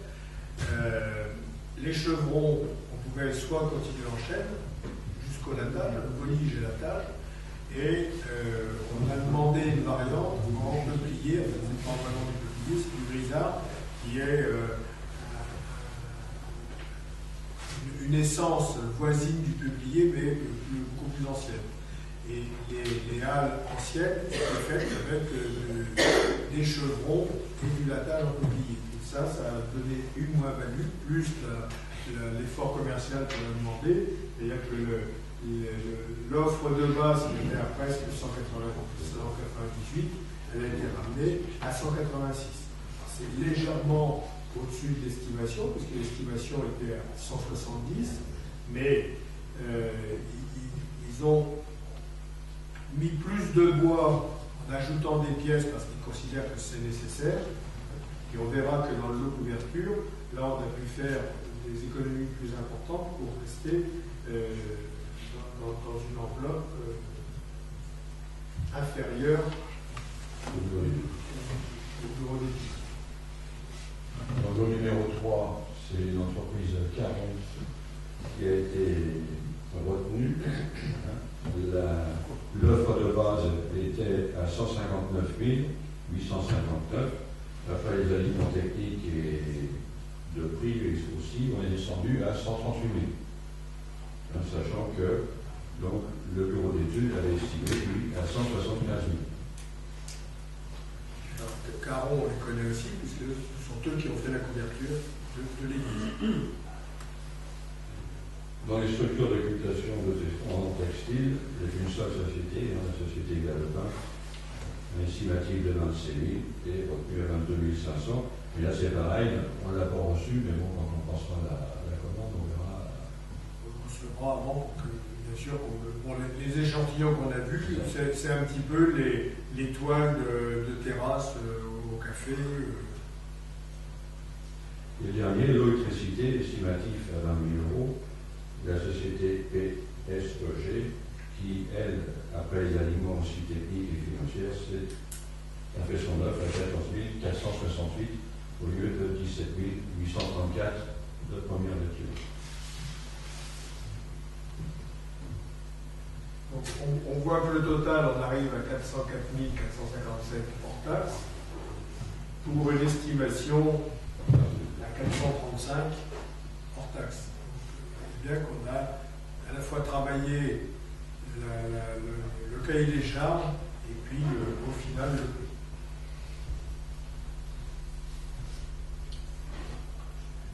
En PSEG, on les connaît aussi puisque c'est l'électricien qui a été retenu pour l'extension de l'école. Des questions particulières. Non, il n'y a que l'entreprise pour l'eau de Nous, on ne la connaît pas dans le secteur. L'architecte la connaît très bien et dans leur référence de l'offre, ils ont beaucoup d'offres de références similaires. Le commencement des travaux, tout ça, si on veut les livrer, Disons qu'au niveau des travaux enfouissements à faire déjà de tous les réseaux, la modification du réseau en séparatif, en plus la partie Jeanne d'Arc et la place de la mairie, le dévoiement de la rue, et faire la plateforme de la halle avant de commencer la construction. Et donc le délai de réalisation de cette C'est 2 mois, 2 mois et demi. Or, en fait, c'est-à-dire que décision prise, le temps de notifier le marché. Ensuite, il y a du travail en atelier, de débit, d'assemblage. Le gros va se faire en atelier. Ici, ça sera du montage, de l'assemblage.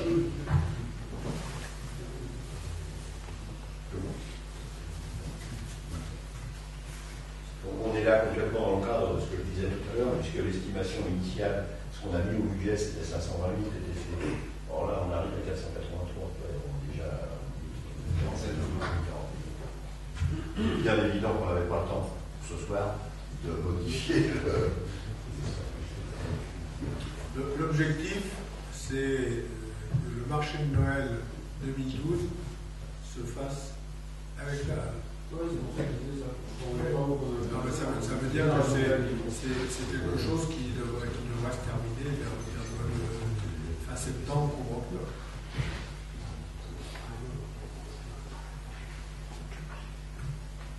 Avez-vous d'autres questions? Je pense que le choix des entreprises qui sont retenues, c'est égal de qualité. Ah oui. Ben, déjà, il y en a 2 qui ont la référence au niveau historique. Donc c'est quand même, pour ce qui est de la charpente, pour ce qui est de la charpente, là, on sait que ça sera une réalisation vraiment selon les règles de l'art.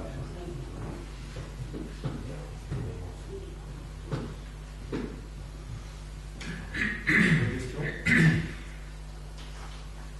Passer au vote. Il y a des votes défavorables, d'abstention.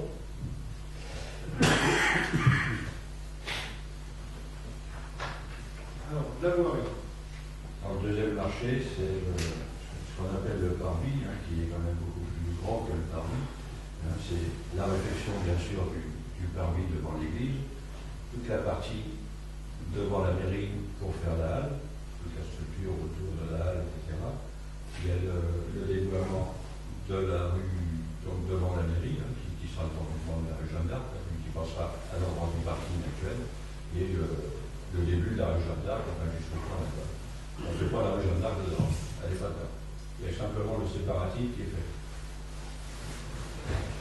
Donc l'estimatif Par la communauté de communes. par la communauté de communes.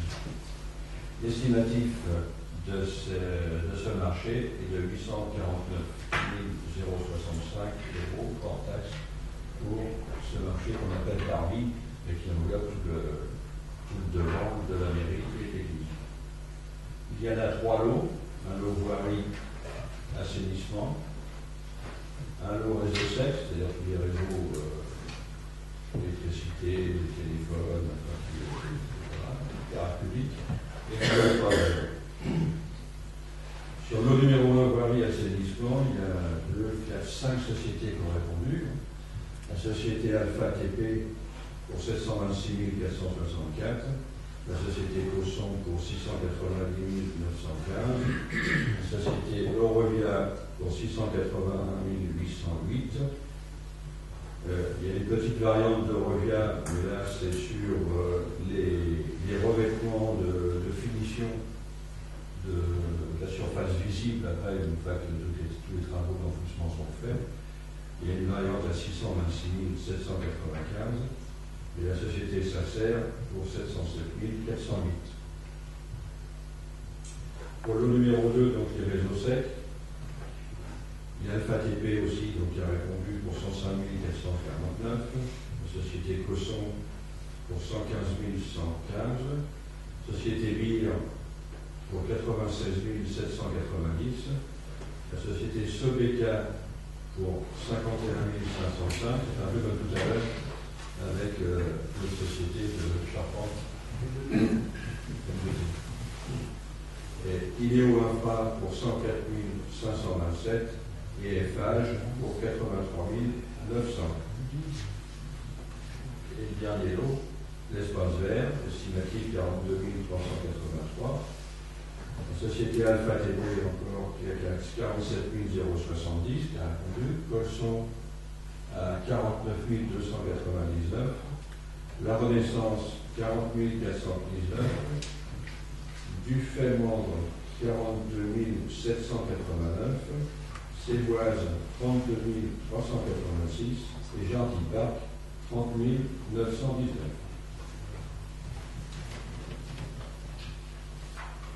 Donc après avoir décortiqué toutes ces offres et mis par la société, par la CRO, le bureau d'études, les comparatifs techniques, prix, délais, etc. Président, vous avez raison de rappeler la comparaison. Vous savez maintenant, je dis presque pour les personnes présentes, ne se fait pas uniquement que sur le prix.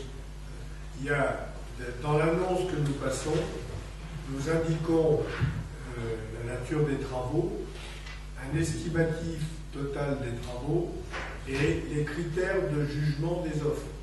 Et les critères de jugement, c'est l'offre technique, la qualité de l'offre technique, qui précise la façon dont le chantier sera conduit, quels moyens, quel est le potentiel humain, quels sont les moyens mécaniques, etc.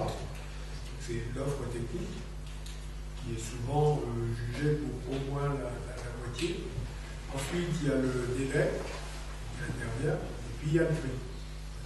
Il y a 3 critères qui sont indiqués dans l'offre, dont on indique également les coefficients, c'est-à-dire le poids que chaque critère prend, et en fonction des réponses, eh bien, la note par critère est coefficientée et donne un résultat. C'est ce qui conduit au classement qui vous est présenté, où on indique le prix, bien sûr, mais ça dépasse seulement le résultat du prix.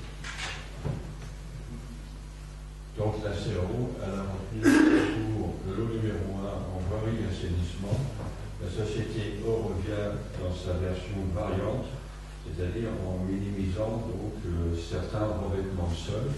On a privilégié dans le sens de faire des économies par rapport au cahier des charges de base, de tout ce qui peut être, je dirais, modifié ou amélioré par la suite, sans dégrader toute l'installation qui aura été faite, de le faire tout de suite de manière à éviter de dépenser et de crever les budgets. Le numéro 2, les réseaux secs, c'est la société FH qui a été retenue pour 83 900. FH et Forcon. Oui, c'est ça. Raison de Parce que EFA, on pense à une société de voirie travaux publics. En fait, ils ont racheté Fort Club, et donc là, c'est EFH qui répond, mais avec son département électrique. Fort Club, c'est ceux qu'on fait donc l'électricité de l'église. Et le lot 3, espace vert, Jardin Parc, pour 30 919. Jardin Parc, c'est celui qui a le contrat d'entretien de l'espace vert de la commune en ce moment. Pour les entrées. Pardon? Pour les entrées de pays. Aux entrées pays. Donc là, on voit que sur un budget estimatif global de 849 065 €, ici on arrive à un total de 741 614 € de total, donc ça fait déjà 100 000 € déjà de moins. Ça va dans le sens qu'on disait aussi avec Daniel tout à l'heure, peut-être pour différer certains petits travaux. Oui, notamment sur les réseaux secs, où on a peut-être surdimensionné les besoins de boîtes de branchement. On passera peut-être on en mettra ce qui nous paraît nécessaire au minimum, mais pour le reste, on mettra peut-être des fourreaux. On mettra les fourreaux en attendant d'aller plus loin si c'est nécessaire. On équipera. Donc là, en termes de Pardon. Remettre le tableau devant.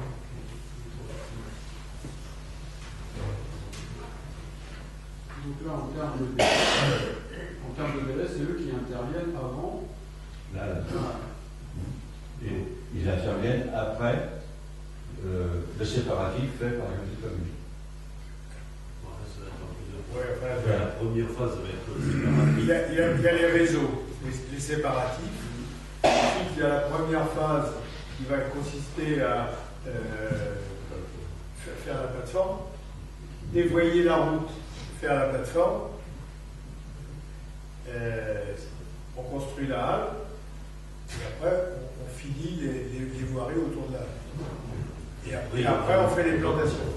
Il y a une partie qui va quitter avec l'aménagement du centre, Voilà. et aussi toute la partie on attendra Toute la partie parvis de l'église, proprement dit, et jusqu'à l'entrée de la rue Clairet, on la fera quand la troisième tranche de logement sera réalisée, parce que sinon on dégradera des travaux neufs. cette ouverture de la rue à la fin 2012 qui conditionnera la fin de ce parc. Donc ça va encore dans le centre de l'Alliance, parce qu'il y a une partie d'Alliance qui va encore être faite sur 2013. Compte tenu du nombre d'entreprises qu'il va y avoir sur un petit secteur, on a un coordinateur de tout ça. Alors oui, il y a des coordinateurs SPS qui sont là. Les coordinateurs SPS. Non, mais il y a les coordinateurs, il y a les bureaux d'études propres de chaque marché, qui eux suivent bien sûr tous les travaux. Et puis, Parce que là, il y a l'assainissement, il y a oui, c'est le bureau d'études qui fait ça. Il y a un bureau d'études pour la totalité de. Il y a un bureau d'études pour le marché du Parvis et un bureau d'études pour l'architecte. Il va falloir qu'ils se parlent, parce que vu que là, elle va intervenir. Oui, bien sûr, ils se sont déjà rencontrés. C'est nous qui les réunirons. D'accord, c'est nous qui Ils se sont déjà rencontrés quand même. Déjà Pour monter ces dossiers-là, on les a déjà réunis, donc déjà ils se connaissent, et puis qu'ils voient bien que c'est une opération à tiroir et qui s'enchevêtre, et que les bureaux d'études ont déjà coordonné le planning général en fonction de leurs impératifs.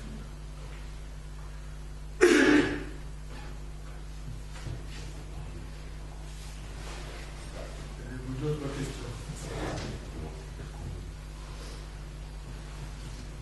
D'autres questions?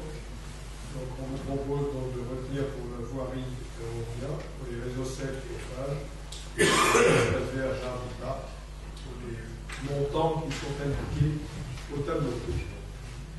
Les votes défavorables, les abstentions, adopté. Merci. Excusez-moi, M. Rigaud, mais il faut faire passer le CA et les pour signature. Le problème, c'est que les gens, enfin, les collègues, savent peut-être plus forcément de qui vont vouloir passer mon temps. Je peux le tiens, ben oui, je mettais la liste avec.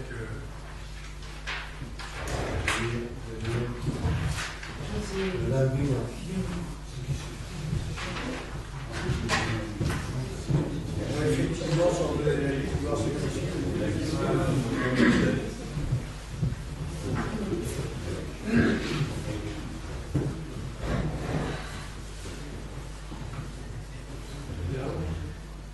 Continue.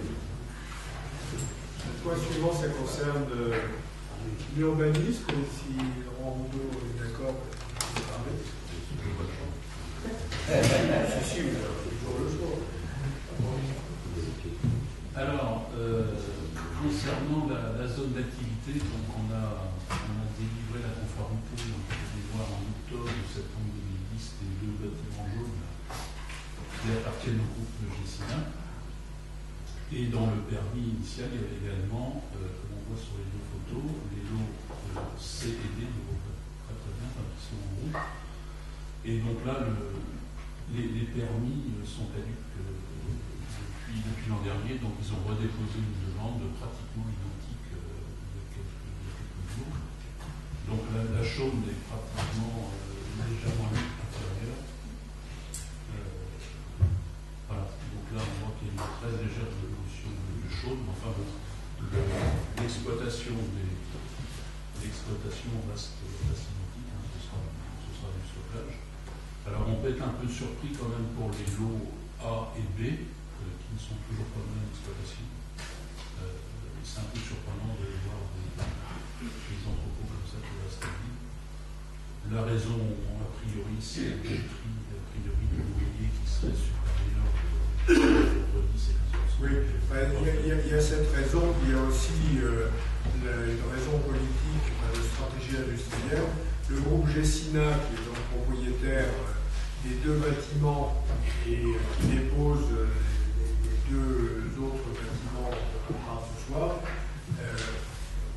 recentre sa politique d'entreprise sur, c'est un gros groupe immobilier, et il recentre sa politique sur l'immobilier de bureau. L'immobilier d'entreprise, notamment de logistique, représentait une infime partie et ils sont en train de le vendre.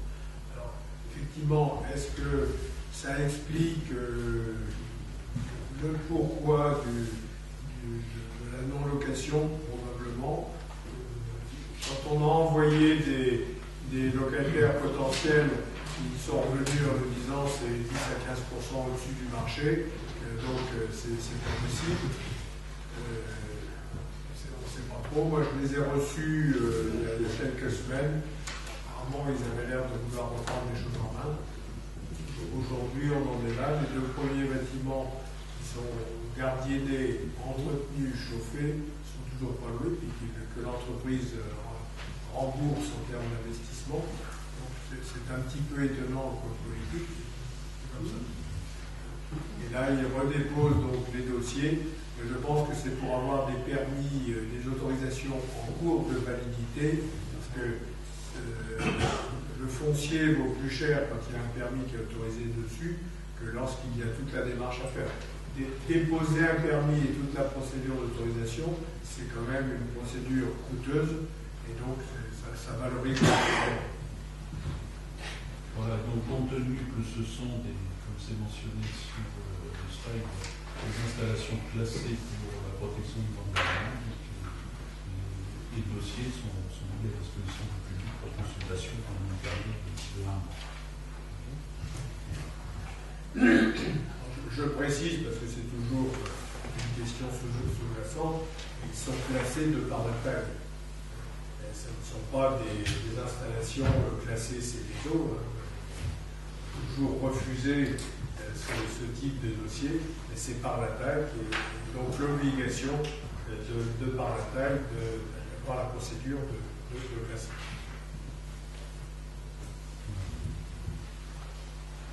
Avez-vous des questions particulières?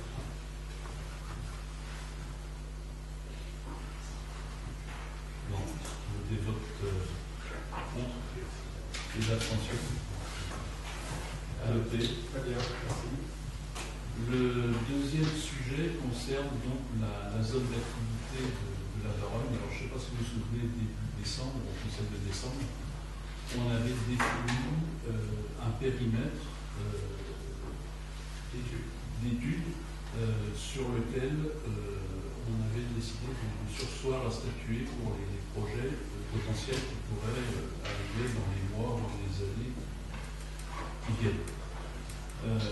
Il se trouve que dans cette zone, donc c'est la zone, ce sont les 2 zones qui sont en marron.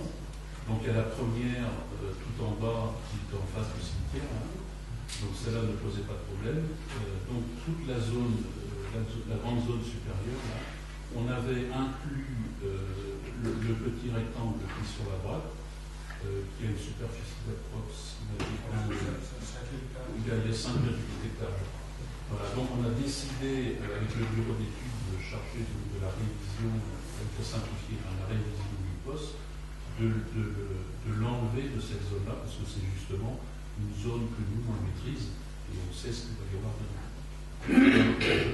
Pour éviter tout problème dans l'approbation de cette révision, de cette modification du poste, donc on a décidé d'exclure cette zone de 6 hectares du périmètre d'études. je rappelle qu'il y a deux procédures en cours. Il y a, comme ça a été dit tout à l'heure lors du budget, quand on a parlé des plans d'études, il y a le passage du POS en PLU, au plan local d'urbanisme.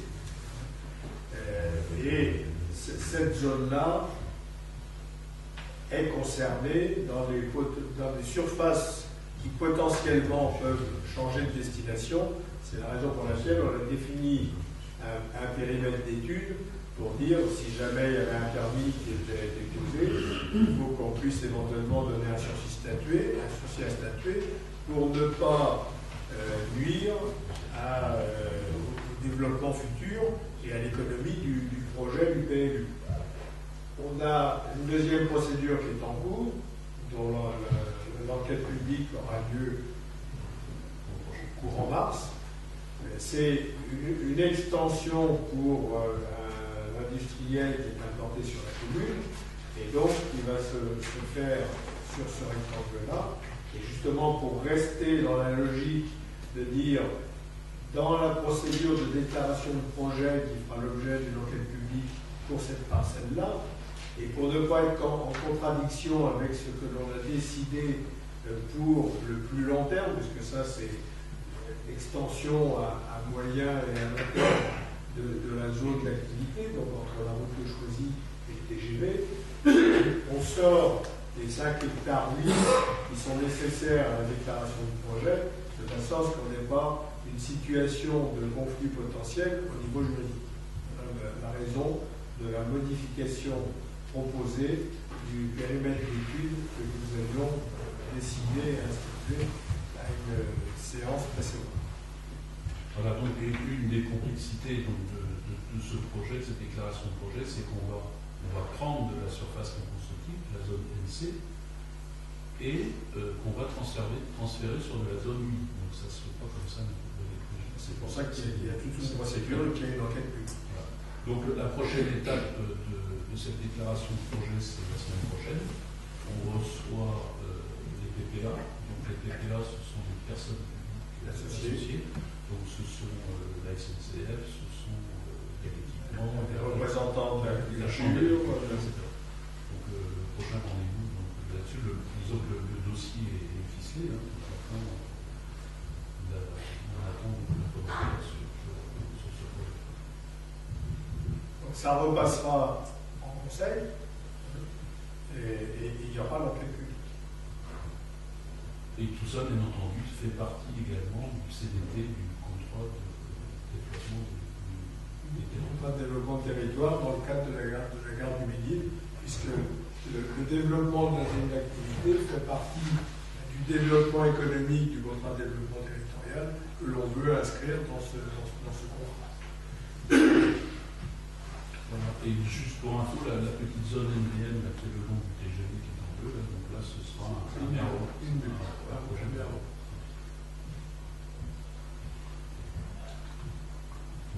Vous avez des questions?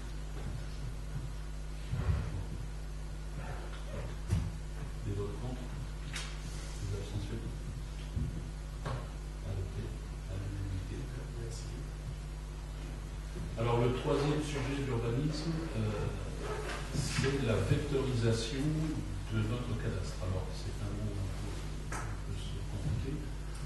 Vous savez que notre cadastre est numérisé, je crois, depuis 2008. Alors il y a plusieurs méthodes pour numériser un cadastre. Il y a le format image comme on a actuellement, qui est un format assez basique. Et l'idée, donc, c'est de passer notre cadastre en une version élaborée, donc en version vecteur. Et l'avantage de cette version vecteur, donc, qui ne sera pas accessible au public, ce sera disponible au public pour les entreprises, les concessionnaires, l'idée, donc, c'est de superposer, de bénéficier donc, de cette modification de cadastre et d'y faire figurer tous nos réseaux secs. C'est donc les réseaux basse tension, c'est les réseaux téléphoniques, c'est les fibres optiques, c'est l'éclairage public, etc. Que les réseaux secs? Que les réseaux secs. C'est déjà un début. On n'est jamais assez prudent avec les réseaux. On a eu encore le cas, les premiers coups de pelle qu'il y a eu au stade pour le tennis, il y a une canalisation qui a deux fois. On n'est jamais plus prudent avec ces réseaux. Donc ça, l'idée est assez simple. Alors pour arriver au bout, c'est un peu plus compliqué. Il va donc falloir que l'on délègue au CIER, le syndicat communal d'électrification auquel on adhère depuis 90 ans. Il va donc falloir qu'on délègue à ce temps. Je confirme, oui, 90 ans, depuis 1924. Ah bon. C'est pas très. C'est déjà, c'est le fait. Oui, je ne pensais pas que vous auriez réagi comme ça.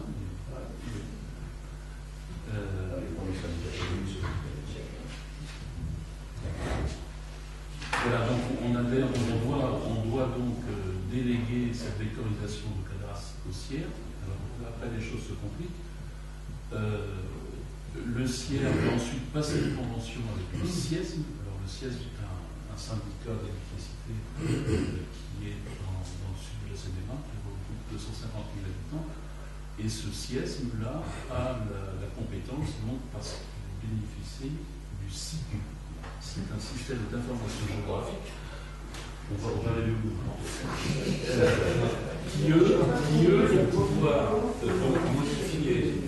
modifier notre cadastre, vectoriser notre cadastre, tout ça en accord avec la Direction générale des finances publiques, qui est responsable du cadastre. Alors c'est pas plus compliqué que ça.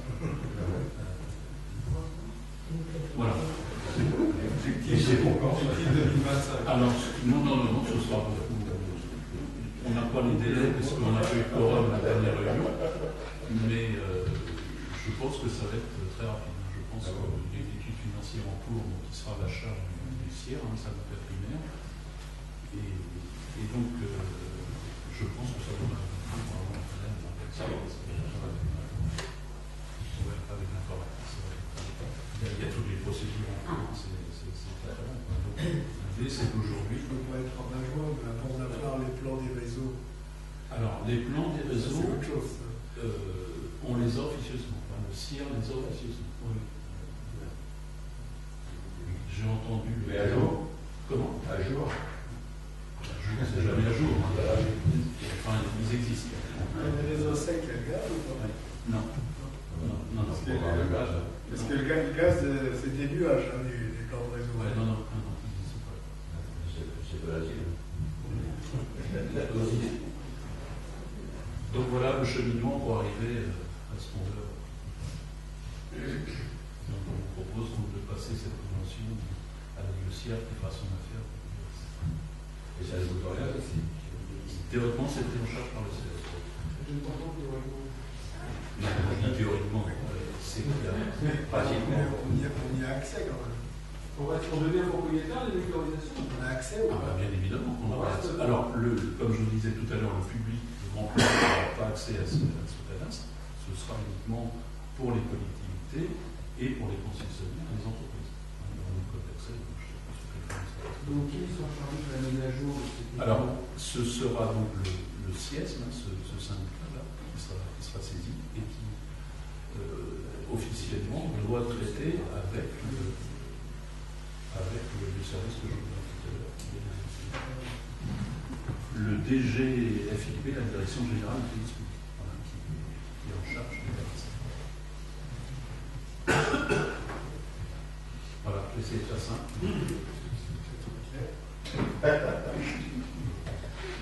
Bien noté pour la fin de l'année aussi. C'est un peu ça. Donc, en fait, on va passer une convention avec le CIER. Voilà.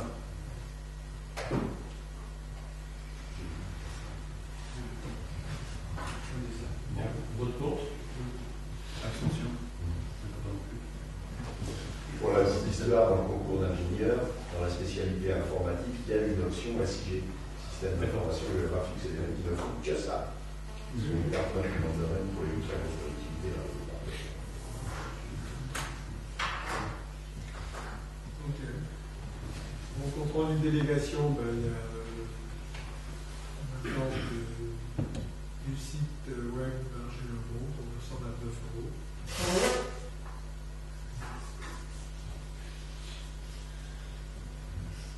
Les déclarations d'intention telles qu'il est, donc une session rue du Moulin. Il y a une session place Ventosard, une session rue de la Parisienne. Il n'y a pas des aliments de fête, ça n'entre pas dans les secteurs où la commune aurait à intervenir. On n'exerce pas notre droit de préemption. D'accord.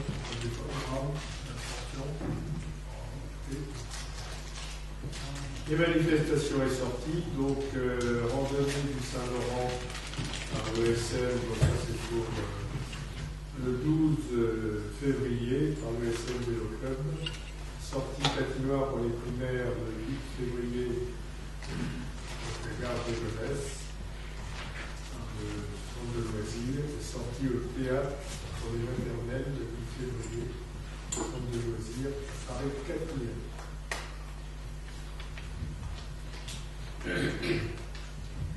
Voilà. Vous avez des questions particulières? J'ai eu pas mal de remontées par mail d'une non-satisfaction de ce qui se passe au centre de loisirs pour le paiement des cantines le matin et le soir. Il y a beaucoup de gens qui attendent le matin, c'est quand à 8h30. Et un peu plus tard, il y a qu'une personne qui l'ouvre et après la deuxième personne arrive. Donc après, il y a pas mal de dysfonctionnements qui tournent. De quelle période? Récente.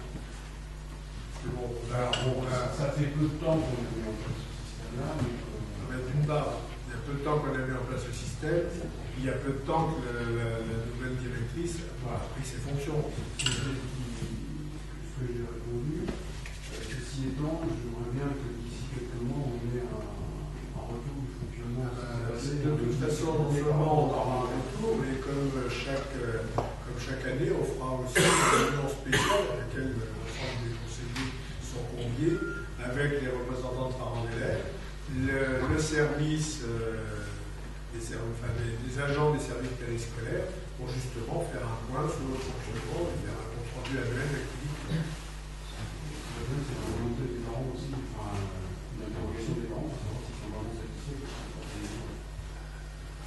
Si les représentants, ils peuvent le dire à leurs représentants.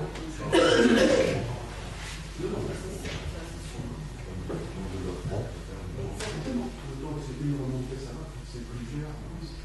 Il faut dire quand même qu'il y a une semaine entière pour les inscriptions.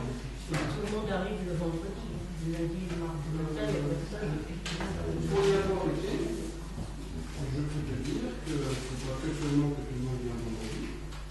Il y a des gens qui arrivent le lundi dans le matin, et j'ai constaté qu'ils me disaient ce qui s'est passé. Parce qu'elle doit accompagner les enfants avant à l'école. Oui, non, mais bon, on a dit c'est 8h30, 9h30, c'est pas 8h45, 9h30. Non, mais ça m'est remonté à plusieurs reprises. C'est pour ça que je pose la question si ce sont des remontées qui datent. Non, c'est récent. Mais récent, c'est parce que la directrice, elle a pris quand même. Ça fait 2 semaines. C'était remonté depuis le mois de janvier. De là, c'était remonté avant les vacances. Avant les vacances, on sait. Il y avait d'autres dysfonctionnements, on sait. Les dernières remarques de la semaine, de la dernière permanence. Votre information par rapport à la dernière délibération que vous avez prise pour les cantines, pour le on a enregistré toutes les inscriptions dans les délais. Ça c'est d'hier. Moi je suis juste état parce que. Non, mais on note ce que vous dites, on y est attentif, puisque si on a pris des dispositions d'organisation, c'est bien parce que c'était nécessaire. Et ce que vous signalez, ce que les parents vous ont signalé, faisait partie des choses qui étaient à améliorer.